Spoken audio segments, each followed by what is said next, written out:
Cordial saludo, compañeros maestrantes, docente Claudia Mora y público en general. El día de hoy queremos hacer una breve exposición sobre los aspectos relevantes de la perspectiva de género desde una mirada histórica. Este trabajo lo hacemos en el marco del curso de Perspectiva de Género y Educación, realizado por los estudiantes Nasli Bernal, Gloria Flores, Freyman Lugo y María Elena Rivera, estudiantes de la Maestría en Educación de la Corporación Para Universitaria responder la pregunta, ¿cuál es la Iberoamericana. relación de la historia de las mujeres y los derechos humanos en la construcción de la perspectiva de género?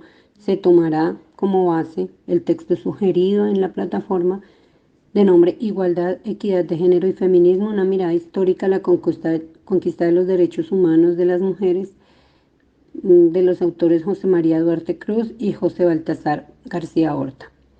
Bueno, gracias a este texto se puede hacer un rastreo histórico de la equidad o inequidad de género, pues aunque este término se acuñó recientemente por primera vez, podemos denotar una especie de desigualdad histórica. Entonces, desde los tiempos prehistóricos se identifican diferencias entre hombres y mujeres. En todas las sociedades siempre ha existido una división sexual del trabajo. Esa separación no implica que el grupo realice tareas menos importantes que el otro, sino que es una estrategia social para la explotación de los recursos. Algunas teorías apuntan a que este periodo histórico fue fundamental la vinculación de las mujeres con el trabajo de cuidado de los hijos y las hijas, ya que estos requieren una atención constante durante los primeros años de vida. En las sociedades prehistóricas, la lactancia de los infantes era un recurso fundamental.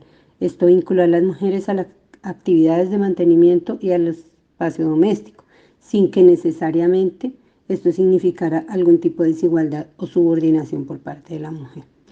Sobre este aspecto, eh, podemos decir que es esencial para la comprensión de la configuración de la desigualdad, ya que no había un oficio mejor que otro, simplemente el rol que asumía la mujer era importante y no denotaba menor capacidad intelectual ni menor capacidad física. De las mujeres en la Edad Media o época del oscurantismo, como es conocida esta época, cambiaron significativamente.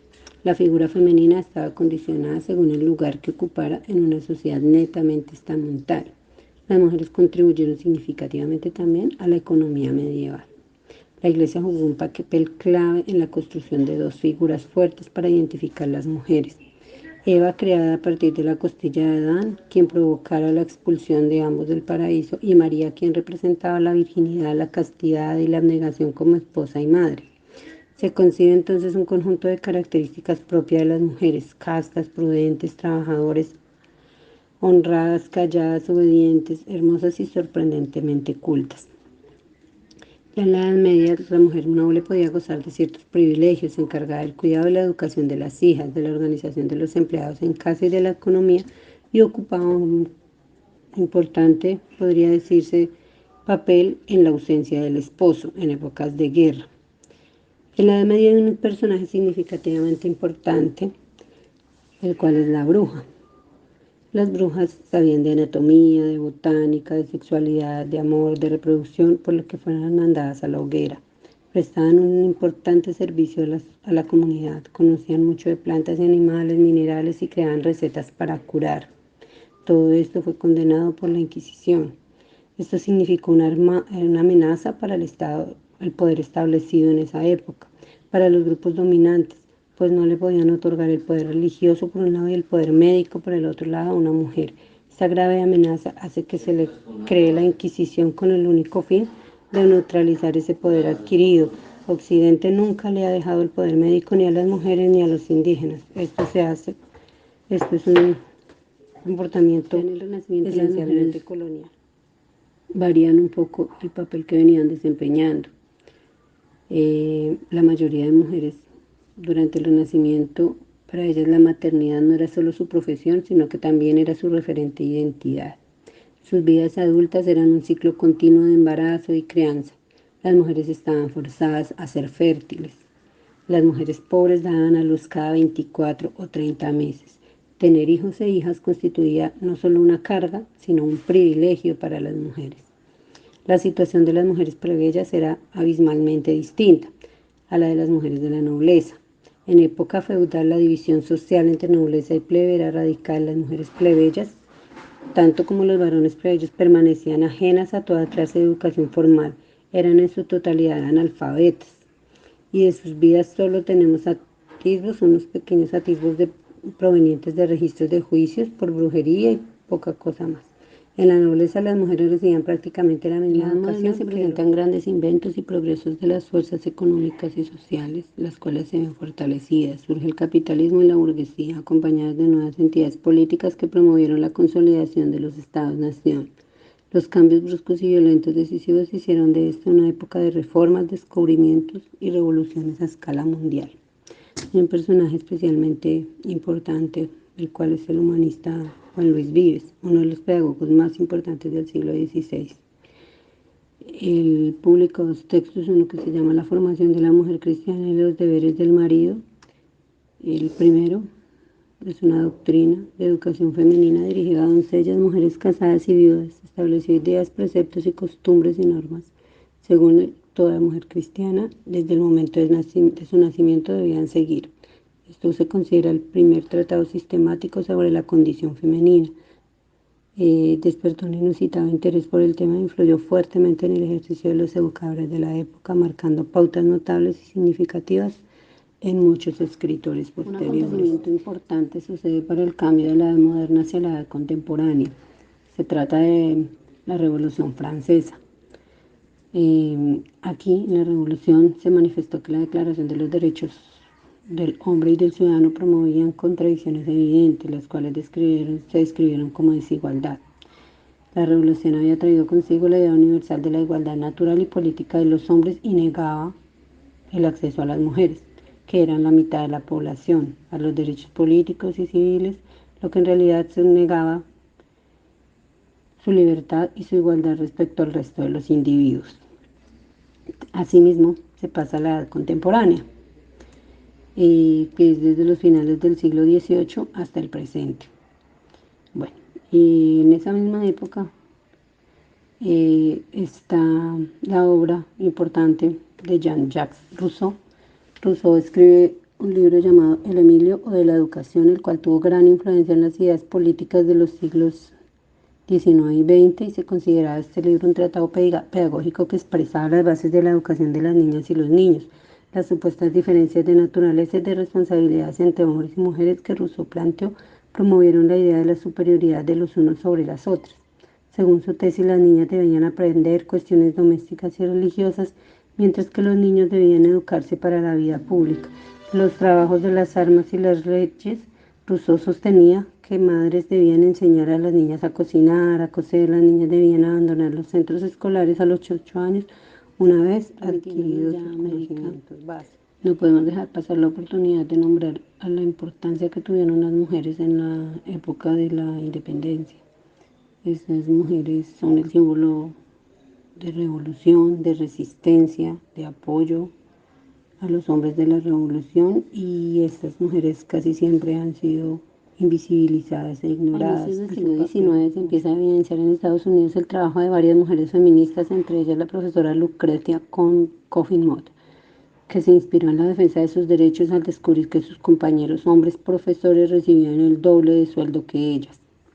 En 1948, junto a Elizabeth Cady Stanton, organizó la primera asamblea en defensa de los derechos de la mujer en Nueva York. Para este evento, Stanton redactó la Declaración de Seneca Falls, conocida como la Declaración de Sentimientos, en la que propuso una resolución que exigía el derecho. Los precursores del socialismo científico, Carlos Marx y Federico Engels, establecieron las bases del pensamiento socialista sobre la cuestión de la mujer. Engels, en su libro El origen de la familia, la propiedad privada y el Estado, equiparaba la dominación de clase con la dominación de la mujer por el hombre. Sin embargo, para ambos la emancipación de la mujer solo se haría realidad tras una revolución socialista que liquidara el capitalismo.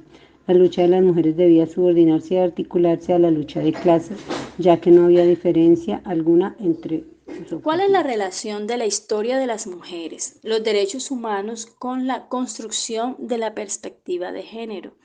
La historia de las mujeres y los derechos humanos han sido fundamentales en la construcción de la perspectiva de género, ya que ambas áreas han permitido visibilizar y analizar las desigualdades y discriminaciones que sufren las mujeres en diferentes ámbitos y proponer alternativas para su eliminación.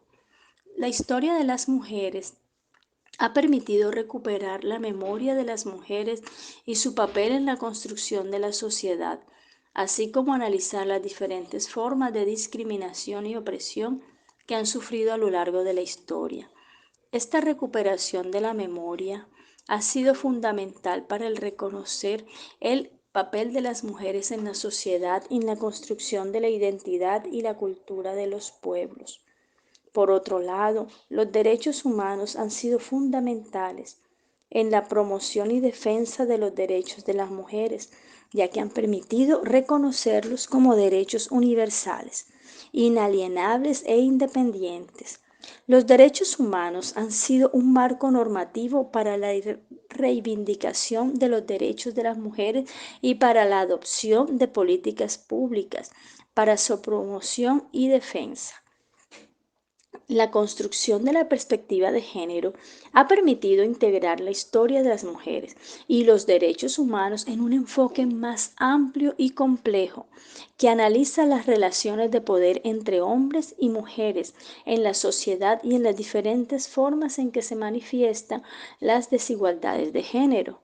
La perspectiva de género ha permitido visibilizar y analizar la discriminación y opresión de las mujeres en diferentes ámbitos, así como proponer alternativas para su eliminación mediante la promoción de políticas públicas y programas de acción afirmativa. La historia de las mujeres y los derechos humanos han sido fundamentales en la construcción de la perspectiva de género, ya que han permitido analizar las diferentes formas de discriminación y opresión de las mujeres y poner alternativas para su eliminación. La perspectiva de género ha permitido integrar estos enfoques en un marco más amplio y complejo que analiza las relaciones de poder entre hombres y mujeres en la sociedad y busca promover la igualdad de derechos y oportunidades para todas las personas, independientemente de su ¿Cómo se género. genera el encuentro entre la educación y la perspectiva de género? El encuentro entre la educación y la perspectiva de género se da cuando se adopta un enfoque pedagógico que incorpora la perspectiva de género en todas las etapas y niveles educativos, desde la educación infantil hasta la educación superior. Ese enfoque pedagógico se basa en la idea de que la educación es un derecho humano fundamental y un motor clave para el desarrollo social y económico de los países.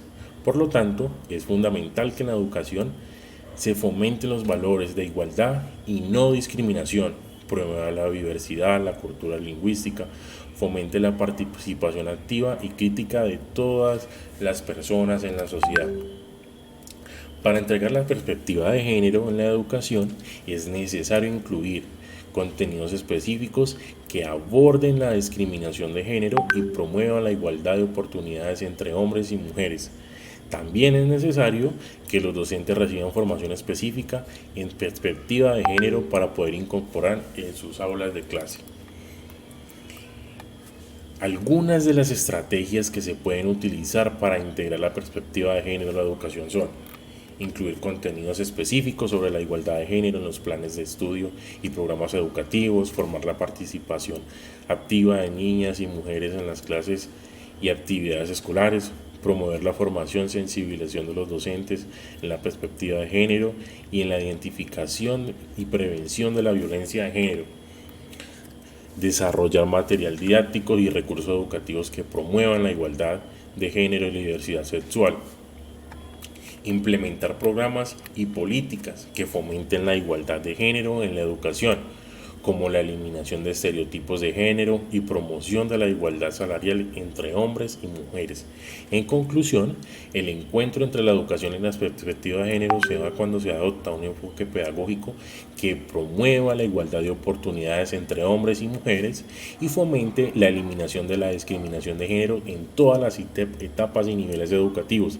Es importante la inclusión de estos contenidos específicos en la formación de los docentes, en la perspectiva de género y la implementación de políticas y programas que fomenten la igualdad de género A modo en de la conclusión, educación. podemos decir que es importante conocer la perspectiva de género porque nos permite entender las desigualdades y discriminaciones que enfrentan las personas en función de su género. La perspectiva de género nos ayuda a analizar cómo se construyen y reproducen las normas, roles y estereotipos que influyen en nuestras vidas, relaciones y oportunidades. Al comprender la perspectiva de género, podemos identificar las formas en que la discriminación de género y otras formas de opresión, como la discriminación racial y la discriminación por orientación sexual, se entrelazan y refuerzan mutuamente. Además, podemos aprender a reconocer y cuestionar nuestras propias suposiciones y prejuicios de género y a trabajar para crear un mundo más justo e igualitario para todas las personas.